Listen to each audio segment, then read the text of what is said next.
Assalamualaikum Dik Subur. Waalaikumsalam warahmatullahi wabarakatuh. Kang Sabar, nama kita kok Sabar dan Subur, itu maknanya apa, Kang? Makna dari nama kita, aku bernama Sabar, kamu bernama Subur, itu adalah doa yang artinya siapa yang hatinya sabar pasti hidupnya menjadi subur. Oh begitu. Iya. Selanjutnya aku mau tanya, malam ini suasananya sangat indah dan istimewa. Ini ada apa, Kang Sabar? Dek Subur, malam ini kita sowan di rumah dinas Bupati Karanganyar dalam rangka perayaan Hari Wayang Nasional, Hari Wayang Dunia, dan juga menyongsong hari jadi Kabupaten Karanganyar yang ke-108. Ulang tahun yang ke-108 mempunyai harapan dan doa yang luar biasa. 108 angkanya 108. 1 sama 8 jumlahnya 9. 9 adalah angka kemenangan, yang artinya sesarengan Bapak Bupati bangun Karanganyar menuju zaman kemenangan. Wow, mantap, luar biasa, Kang Sabar. Aku suka sama kamu kalau memang cerdas seperti itu. Makanya kalau duduk di mana-mana, nabuh apa saja, aku selalu bersandingan dengan kamu. Iya, kamu suka ngantuk, kalau aku yang lain pada nabuh gamelan bingung, saya malah Sebentar, Kang. Tapi biasanya wayangan hari jadi Karanganyar itu diselenggarakan di alun-alun dan dengan pentas spektakuler kolosal, sindenya banyak sekali. Kenapa kok malam hari ini diselenggarakan di rumah dinas Bupati dan sindenya cukup minimalis? Kamu jangan salah, Dek Subur. Perlu tak luruskan bahwa konsep wayangan malam ini tidak sekedar pertunjukan yang mewah dan megah, tapi Bapak Bupati kita ingin mengembalikan marwah roh wayang yang mengutamakan pesan moral dan nilai luhur yang juga terkandung di dalam lakon sebagai pedoman hidup. Wayang tidak hanya hiburan, wayang tidak hanya hura-hura, namun wayangan adalah nilai budaya yang luar biasa. Pesan dari Bapak Bupati kita seperti itu. Betul, seperti itu. Lalu malam hari ini ceritanya atau lakonnya apa, Kang Sabar? Subur,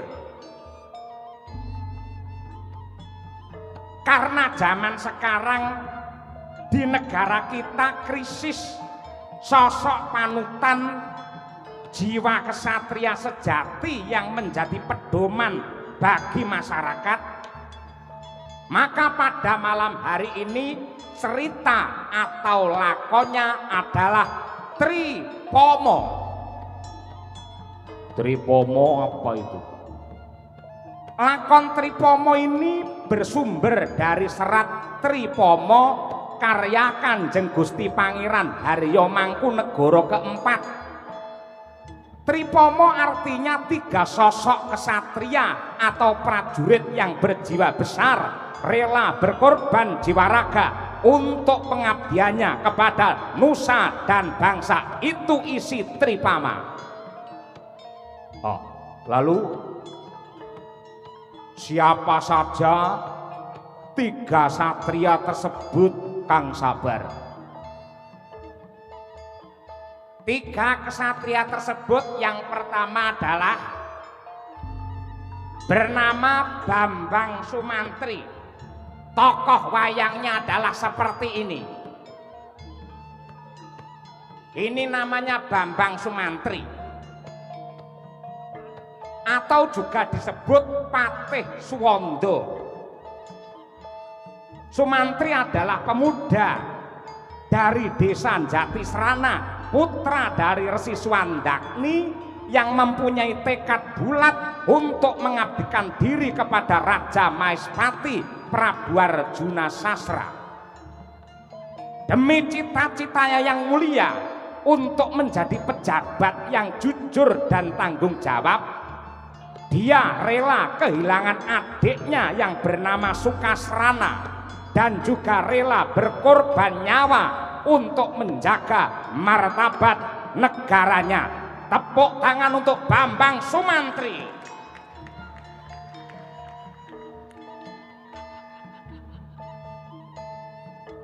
Ini Bambang Sumantri. Betul. Terus tokoh yang kedua? Tokoh yang kedua adalah sosok raksasa yang bernama Raden Kumbakarna.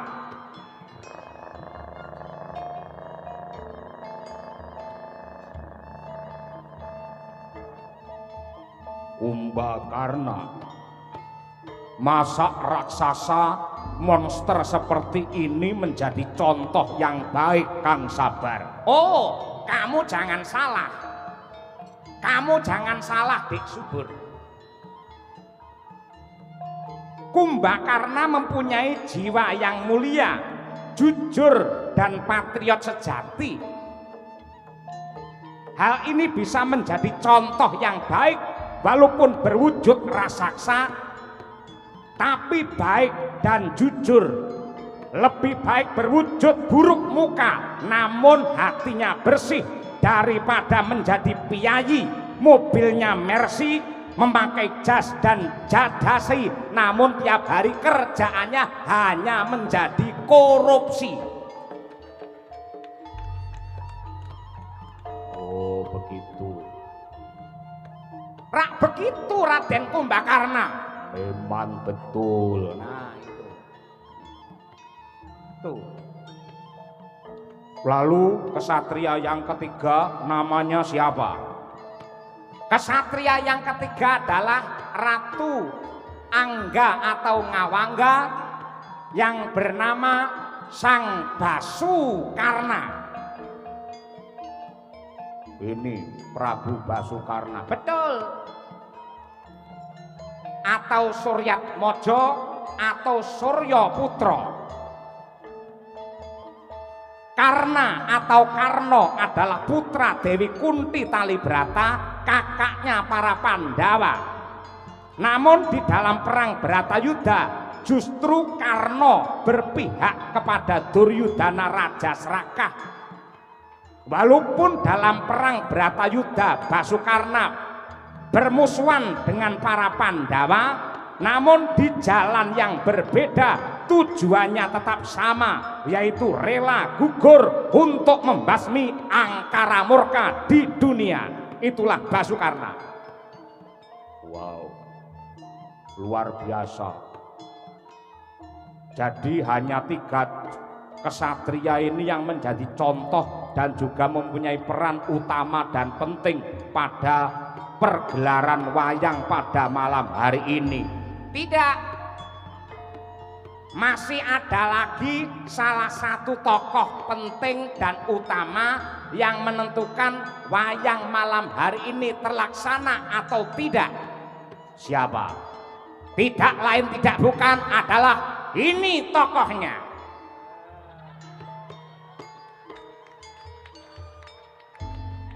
Oh, aku ngerti piyai iki biasane nyanyi Lungiting Asmara.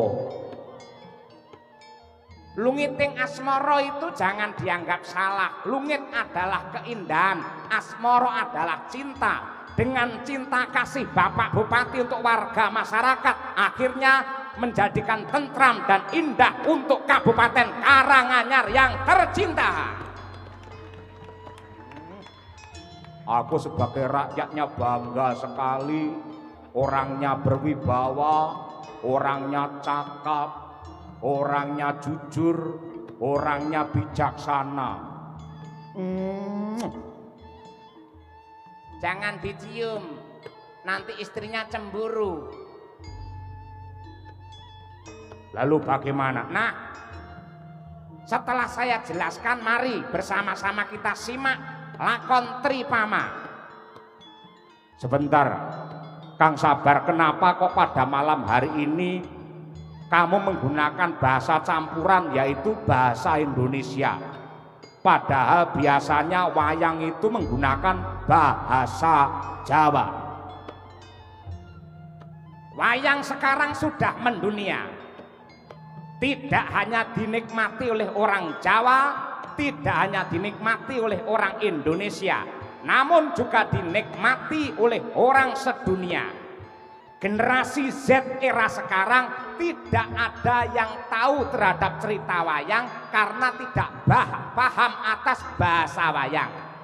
Dengan menggunakan bahasa Indonesia seperti ini sebagai jembatan, semoga wayang tetap dicintai oleh para generasi sepanjang zaman. Oke, kita mulai. Kita simak bersama-sama lakon karya Mangkunegara keempat, Tripama. Ayo bebarengan angrakit manut lakune sanggit.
Astungkara Sidam Sekaring Bawana langgeng.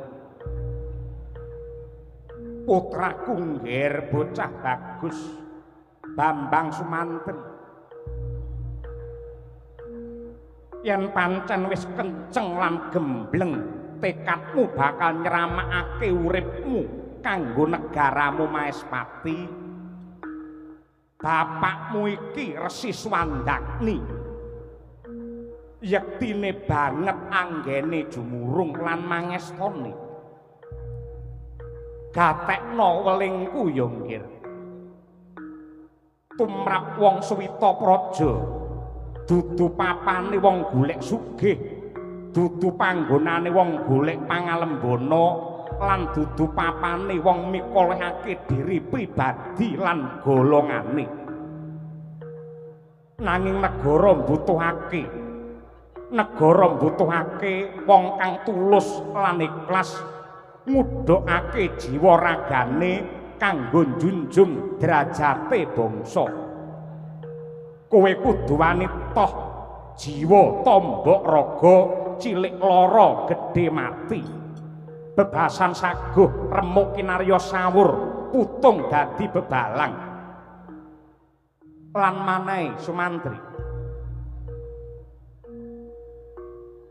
Sumantri kowe dadi satriya aja sok ngarep-arep negara wis menehi apa karo kowe ning kudu diwalik kowe wis nate labuh apa karo negaramu mula kang mangkono budhamu marang Maespati Suwita marang Arjuna Sasra ndak kanteni senjata cakra sing biyen bareng kelawan laire Prabu Arjuna Sasra ing nalika Maespati diserang Prabu Wisrawana saka Lokapala pun bapa dening Prabu Partawirya diparingi ngampil pusaka cakra kanggo ngundurake mungsuh mau lan nganti dina iki pun bapa durung bisa ngundurake merga saka gawating lelakon mula kang mangkono senjata cakra iki aturna marang sesembahmu Sri Arjuna Sasra Bambang Sumantri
Sretna ning pasewakan Pusana Maneka warna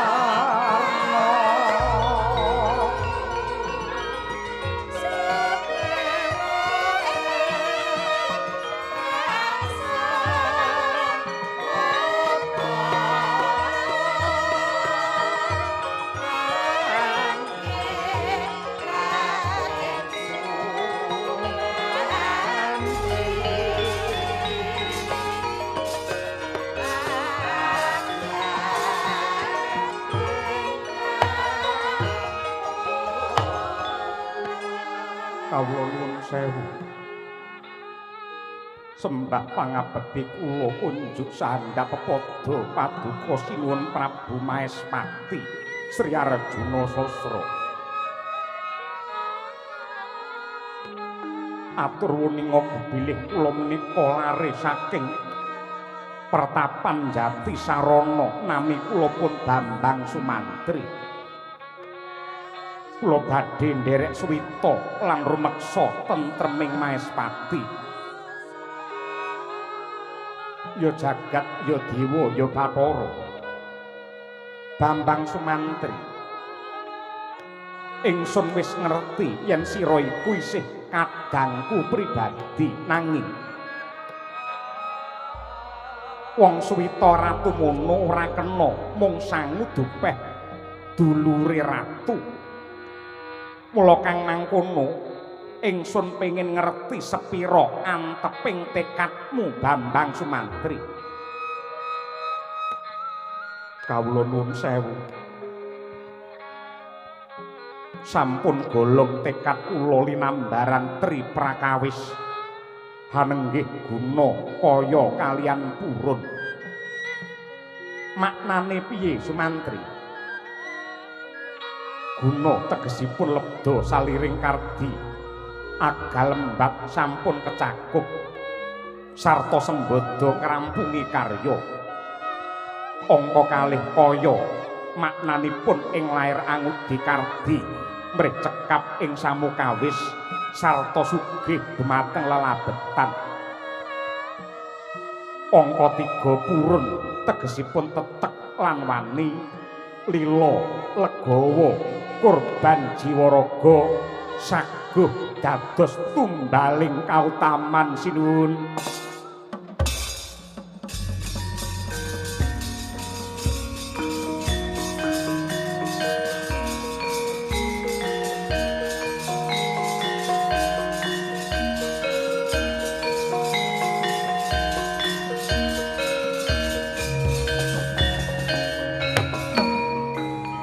Dewa Bathara jagat mangestungkara Bambang Sumantri, semono gedene tekadmu anggonmu bakal ngawula marang ratu.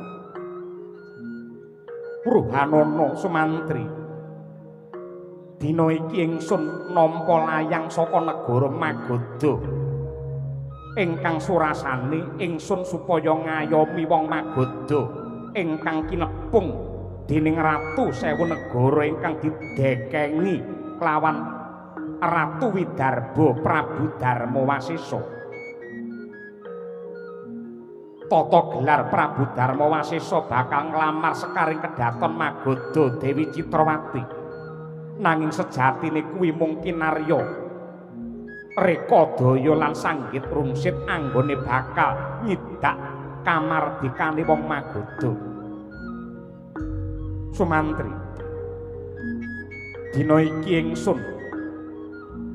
iki ingsun butuhake satriya ingkang kendel lan wani nentremake negara Magadha sarta amboyongi Dewi Citrawati mangka garwaningsun. Sumantri,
Premara manguswamya ngambrangeng kadhi karunaning kaswase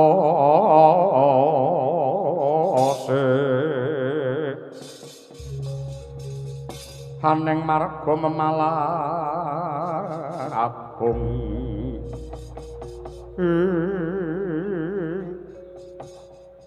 Kakang Patih Surata. Kawula nuwun wonten timbalan kang ngadhawuh sinuwun. Pripalungguhan iki aja wedi kangelan. Sak budale bocah jati srana Bambang Sumantri ingkang sumanggem jumangkah marang Magadha bakal ngrabasa pupuh. Nanging nadyan kaya ngapa lan kepiye mestine ingsun ora bakal kamitegan.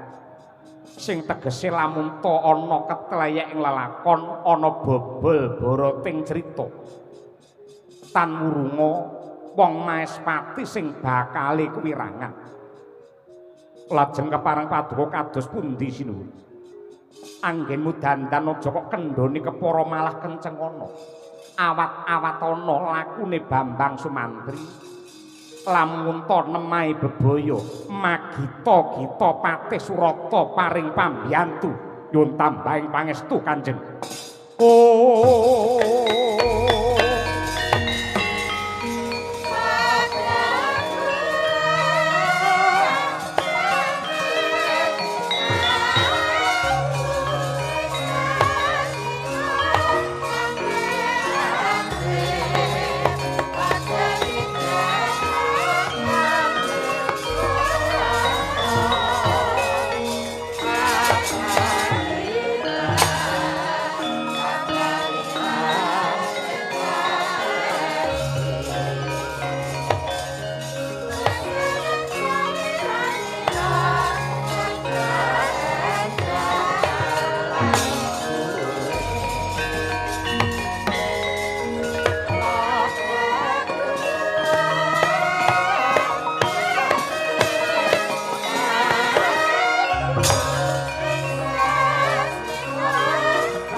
Pinata kata